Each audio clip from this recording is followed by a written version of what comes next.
তোমরা কেমন আছো? আজকে দেখাবো আম সংরক্ষণ পদ্ধতি, কিভাবে সারা বছর কাঁচা আম সংরক্ষণ করে পরে খেতে পারবেন, সেটা আমি দেখাবো আজকে। তো আমি এখানে 3 কেজি জল নিয়েছি, দিয়ে দিলাম 10 চামচ লবণ। 3 কেজি জলের জন্য 10 চামচ লবণ। আর এই ফেনাগুলো উঠছে, এগুলো ফেলে দেব। আমি আধা ঘন্টা জাল করে নিয়েছি। এখন জল ঠান্ডা করতে দিয়ে দিব।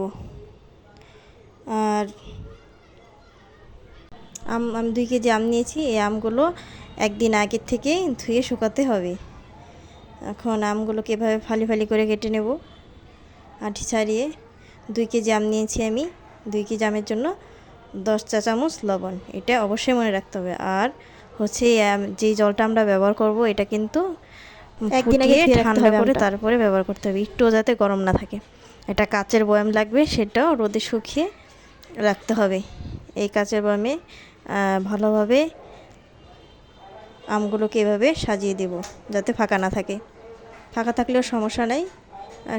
আসলে আমাদের এই বয়ামটা হচ্ছে ছোট, এর জন্য এভাবে এটে সেটে আমরা আমগুলোকে রাখছি। এভাবে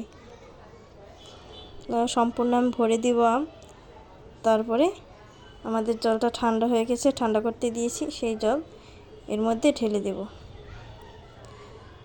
তো বন্ধুরা, তোমরা সবাই বাসায় এইভাবে আম সংরক্ষণ করে রাখতে পারবে, ঠিক কাঁচা আমের এরকম স্বাদ পাবে।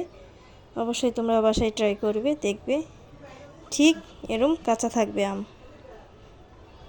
সম্পূর্ণ ভরে এভাবে জল দিয়ে দিব। তো বন্ধুরা, ভিডিওটি ভালো লাগলে অবশ্যই একটা লাইক, কমেন্ট, শেয়ার দিবে যদি ভালো লাগে। একটুও যদি মনে চায় যে একটা লাইক দিই, কমেন্ট করি, তো অবশ্যই একটা লাইক কমেন্ট দিয়ে দিবে। এই হয়েছে, ঠান্ডা হয়ে গেছে জল। এই আস্তে আস্তে আমি সব জল ঢেলে দেব। তো আমি 3 কেজি জল জাল করে 1.5 কেজি বানিয়ে নিয়েছি। 1.5 কেজি জল ঢেলে দেবো বয়ামে।